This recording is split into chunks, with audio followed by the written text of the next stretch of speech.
My name is Matt Lees from VideogamerTV, and a couple of months ago I made a video called Everything That's Wrong with Bioshock Infinite, where I explained everything I thought was wrong with Bioshock Infinite. And quite a lot of people asked me if I was going to make a similar video about The Last of Us, and the answer is yes. But the difference in this case is that I thought The Last of Us was just bloody brilliant. But the reasons why I thought it was bloody brilliant are well worth a more detailed look. Warning, traveller! This will contain spoilers, but not just yet. The first part of the video will be purely about the mechanical side of things. You're safe to watch it, I won't ruin anything, but it will come to a point where I'll have a big spoiler warning. And if you're one of these people who just jumps through YouTube willy-nilly, then don't come and complain in the comments below. First things first, yeah, the characters and story are both great. They're both amazing. But I've got pretty tired of reading reviews that just sort of bang on about how good the story and the characters were. Because to be honest, it's a game, and fundamentally, if it's not a good game, it's not a good game. I mean, we still always aspire for these fabulous stories, but the stuff in between it is the meat of the pie. If the Godfather trilogy expected you to play a few rounds of Bejeweled between each scene, then some people might not have really got on with it. Because you see, the thing about The Last of Us is, as well as the brilliant characters and story, it's also a technically brilliant game. To begin with, you've got simple stuff like resource management and using that to control how players flow through the game. Any action game that really wants to create a strong sense of tension needs to really manage and balance that well and have that difficulty curve that allows you to feel powerful sometimes, but also has the ability to take that all away. And the best action games have erratic difficulty curves that repeatedly lure you into false senses of security and then knock you in the teeth whenever you feel like you're doing well. It's all about maintaining these careful curves, and the daddy of this is of course Resident Evil 4. Some people got hung up on the whole moving like a tank thing, but the thing that made Resident Evil 4 so fantastic was this almost impeccable sense of flow. In contrast, of course, to Alan Wake, where it just went, oh no, I've lost my guns again. Anyway, in some regards, The Last of Us is a bit like a spiritual successor to Resident Evil 4, in addition to doing all this other awesome stuff. Ammo always seems scarce, and by the point in the game where you do end up having lots of ammo, it doesn't feel like it's all that much use. The other bit of controlled resource management all comes down to the crafting system. It's grounded in reality, which is nice, but it's the level of flexibility here that's abso-flippin'-lutely perfect. You've got flexibility enough to make conscious decisions, but never enough to allow you to game the economy. For example, let's think about a game like Fallout 3, right? For the first 4 hours of the game, you walk around scouring the wasteland, opening up every single box you find. After 12 hours in the game, you've pretty much given up with that. You don't need to hoard beans or packets of biscuits because you've got 10,000 bottle caps. The restrictions in place with your crafting resources ensure that you can never get too cozy or too powerful. And perhaps most clever is the fact that you use the same resources to make medkits as you do for Molotov cocktails. And this is a very simple trick that video games do wonderfully. Let people make a couple of medkits, get a bit cocky, and then spend all of their valuable bottles of booze and rags making Molotov cocktails instead of medkits. Because why would I need any medkits? I'm doing really well. 10 minutes later, oh no! One of the things that does make The Last of Us quite different from most action games is that you don't always have to fight. But, and this is crucial, choosing stealth over combat in The Last of Us is not a moral decision. It's a pragmatic decision. How much ammo do I have? How many of them are out there? It's a decision that you repeatedly make all the way through the game, and it's one that's based on completely rational factors. Forcing this more practical mindset means you approach these situations in the exact same way as Joel. And the same is true of your relationship with Ellie. The fact that Ellie is a stranger rather than one of Joel's relatives means that you have the exact same bond with her as Joel does. It's the same trick that was recently used in The Walking Dead games, which if you haven't played them yet, just fucking get on with it, yeah? Now, I think that you can only put someone into the shoes of someone else in one of two ways. You can either have a voiceless blank slate of a character that they can imprint themselves onto almost fully, or this fully fleshed, pre-built character whose psyche you can wear like a glove.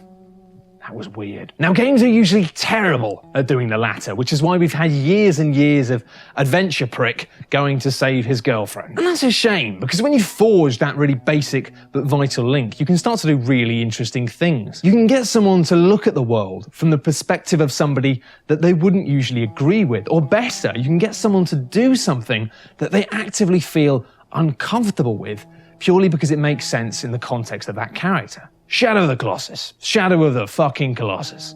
Oh my god.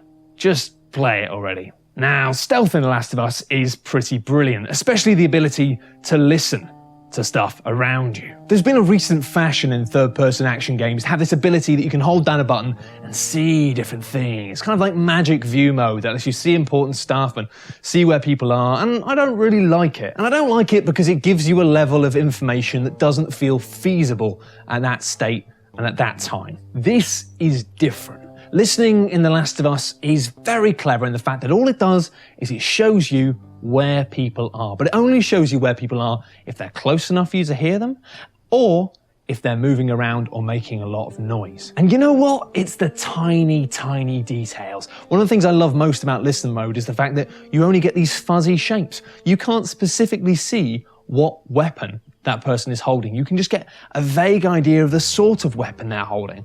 Probably because if you heard someone running around, you get a feel for that, especially if you're Joel.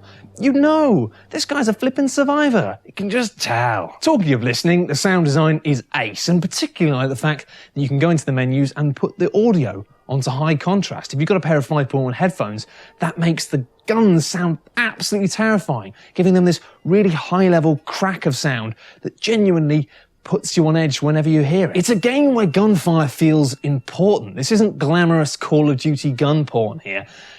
Things feel frightening. When you feel yourself firing a gun, it feels like you've made a decision. Firing bullets feels weighty, and also getting hit by them. Jesus, Joel gets knocked over all the time.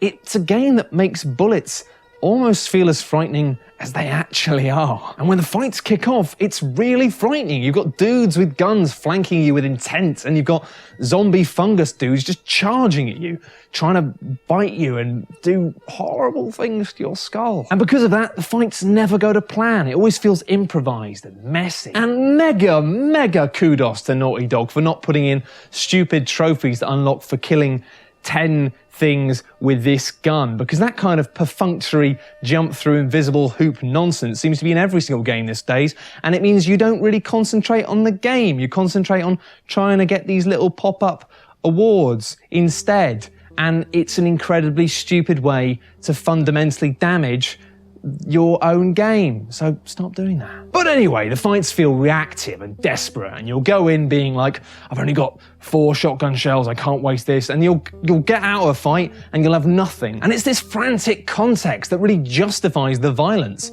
that's in The Last of Us, because it is an extremely violent game, but it never feels out of place. Whilst BioShock Infinite, on the other hand, gets out a spinny wrist blade at the first sign of trouble. The justification there, of course, that was Booker was a man who'd done bad things in the past, as if extreme violence is something you just sort of do once and then go, oh, it's not so bad actually. I might start just decapitating people every Tuesday. And you know, a lot of people wrote articles about the extremities of BioShock Infinite's violence and got brushed off quickly as being massive prudes. And that's a shame, because extremity wasn't really the problem. It was just a level of violence that occasionally felt jarring with the tone and feel of the rest of the game. If you drag the same critics out to talk about The Last of Us, I'd wager that most of them wouldn't have a problem with the violence, even though it is fucking insane. We've hit the spoiler wall, ladies and gentlemen. I hope you've enjoyed the video so far, but now, if you've not completed the game, I will have to ask you to leave. If you could please get up and take your coat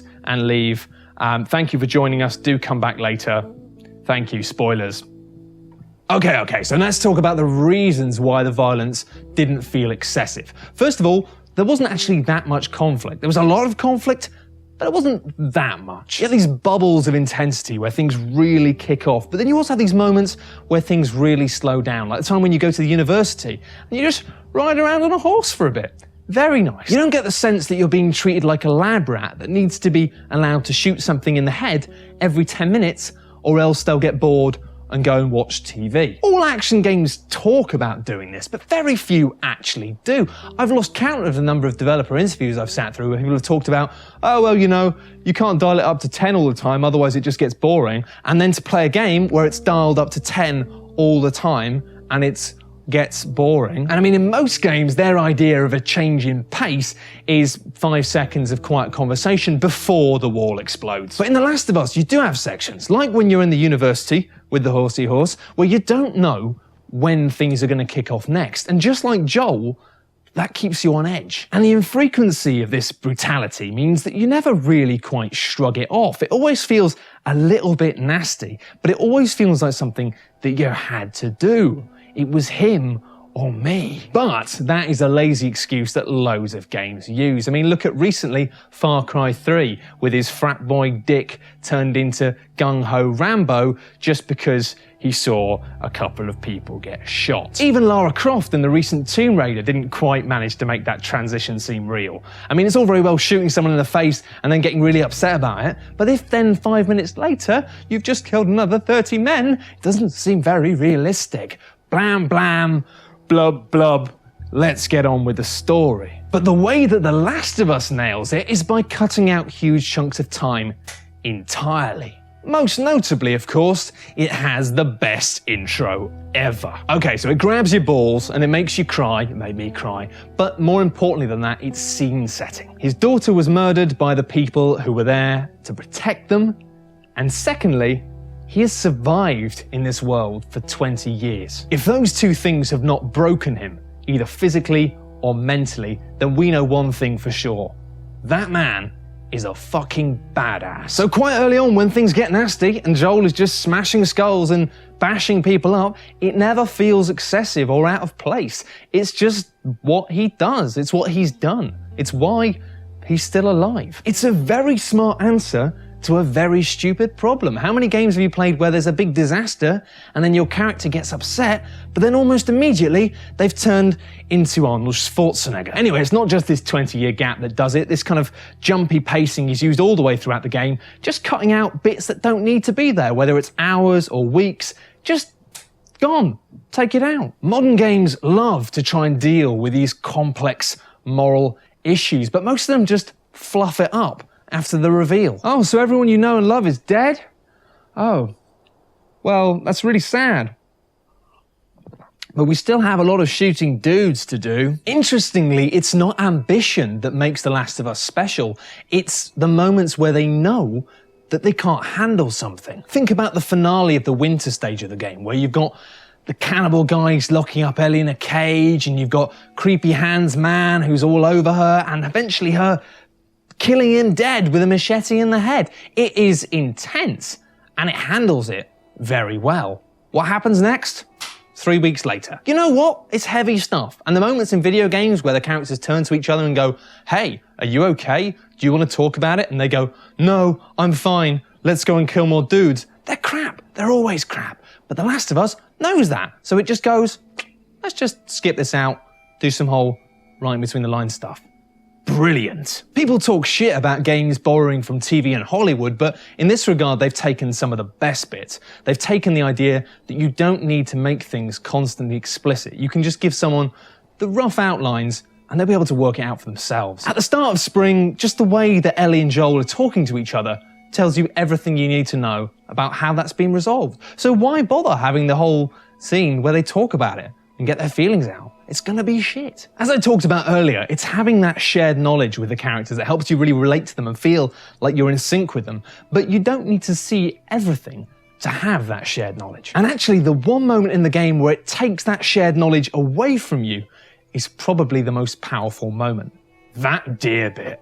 Oh my fucking days. So right, we've just seen Joel, a man who we presume to be fairly invincible, give or take. She's just fallen on a big metal bar, one of those bars that people fall through in films and then die. It's pretty much 100% death rate. I don't think I've ever seen anything where somebody's done that and lived. So you're looking at Joel and you're thinking, you're gonna die. You're gonna die. You can't die. You're the main character in the game I'm playing. But then you start racking your brain and you go, no. They've done this before. There was the bit right at the start of the game where I was playing as his daughter and then she died. So you think the character swap. They've done the character swap before. They're not gonna do it again. They're not gonna character swap.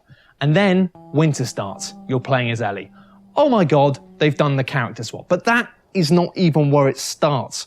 to get clever. So what are we doing? We're in a woodland area, there's snow, it is beautiful, it is beautiful. You don't care. You don't care it's beautiful because all you care about is working out, is Joel alive or dead?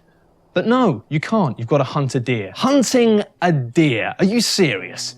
Naughty Dog, you beautiful, beautiful bastards. So we've just seen a character that we love, hobbling away, dripping blood, potentially dying. And now you want us to put arrows in a deer and follow its blood trail, mirroring what we've just seen, constantly reminding us of what we've just seen, whilst giving us no clues as to whether or not Joel is even alive or not. And thematic mirroring aside, it's just the fact that you've taken us from a moment of extreme tension where all we want to do is rush through this bit so we can find out if Joel's alive or not, and you've given us a task that requires patience. Anyway, Joel isn't dead. And for the rest of Winter, you're jumping back and forth between these two characters, which adds in a really interesting sense of perspective. Now, unlike in most video games where it does something like this to reinforce the fragility of that character and make you think, oh God, they are so weak, I need to look after them. The Last of Us does something very different. It actually paints Ellie to be capable. She's weak in some regards, absolutely, but she's also very capable at surviving on her own. But this split isn't just about Ellie. We also see Joel on his own for the first time in a long time, and that's a reminder of his true nature and just how nasty and brutal he can get when he's not worried about the watching eyes of a little girl. Another really subtle but clever thing about this split is the way it uses the environment to control the situation. The one time in the game where you're playing as Joel and you have more information than he does is the part where you know where Ellie is and he doesn't. But you're in a blizzard, which means you can't see anything, you can't really navigate, and the one time where you have a slight advantage and a slight extra bit of knowledge, useless. Smart. But overall, you come out of Winter feeling quite different about Ellie. You realise she's strong and smart enough to make her own decisions, and that's why it just gets harder when you get to Spring. This is the point where things get really open to interpretation, but in my mind, Ellie had kind of come around to the idea that she might not be coming back out of the hospital. And before the topic is even formally raised, you've already got this seed in your brain of this idea of how much of your personal freedom is it worth giving up for the sake of trying to save others. And just at the point where you're really mulling over the idea of personal freedom and how valuable that is, bang, giraffes. Giraffes, just chilling out, just having a nice time. It's such a simple but beautiful piece of symbolism that strikes your heart like a gong at just the right time. And the finale too, just stunning. First of all, you've got the repetition in terms of running away with Ellie to try and get out of the hospital, which mirrors the intro to the game so perfectly that you're like, oh no, it's going to be Shakespearean shit. We're going to get shot again, and this time I'm going to be dead and she's going to be alive.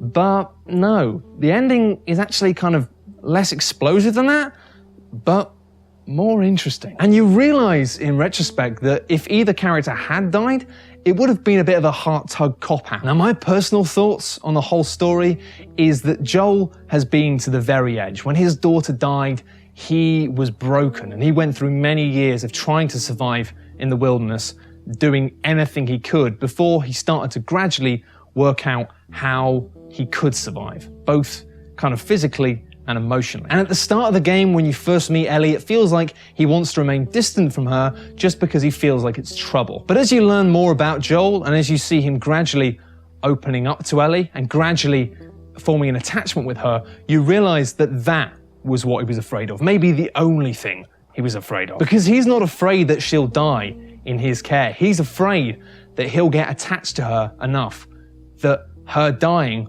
will break him. And he knows that he's already been broken once and that he can't take it again. If it happens again, it's just going to destroy him. So really, when he takes her at the end, it's not such a selfless act. It feels to me like Joel is just surviving. He's just being as brutal as he was throughout the early unseen era of his life when he was doing terrible things with his brother, apparently.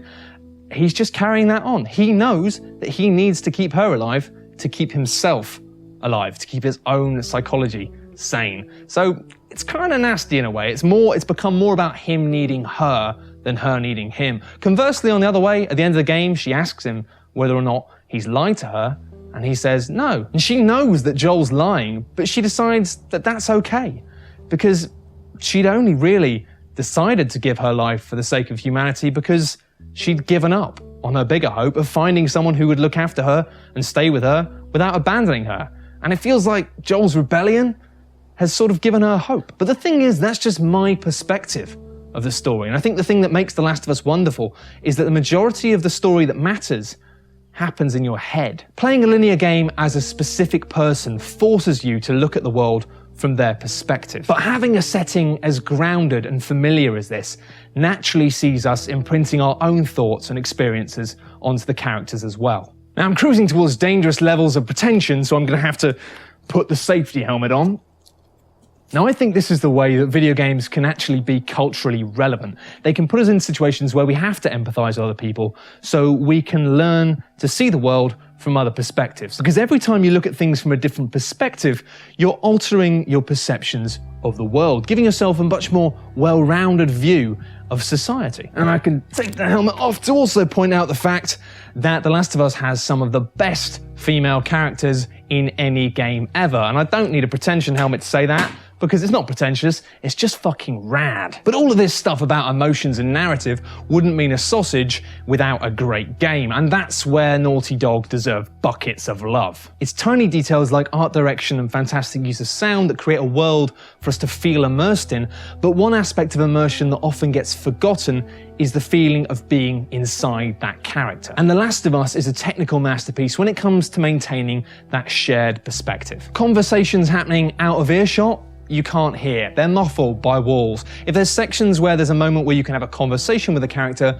you'll go up to them and press the triangle button and start the conversation. I mean, unlike in BioShock Infinite, which regularly had Elizabeth giving fantastic monologues whilst I was off round the corner pulling a pineapple out of a bin. It's just across the board smart stuff, and it's the way that the gameplay interweaves with the narrative that makes it a magical, incredible experience. Without that, it would just be a bunch of cutscenes tied together with some shooty bang bang bits. And there are some moments that do break the spell, like the fact that you can't pick up all the bottles to throw at people, and that the people you're with don't get spotted by people when you're in stealth mode. It's the same problem you have in BioShock Infinite, actually, and it seems to just be a problem that games don't know what to do about just yet. And you've also got classic video game problems such as, why can't I climb that wall? Or why can't I go through that hedge? But to be honest, they do well to avoid a lot of the major stuff. It's really nice to see a section where you're being chased by a Jeep and the immediate answer isn't, there must be a rocket launcher somewhere around here then. To be fair though, I also felt like the bit with Ellie where you have to kill David felt a bit too much like a classic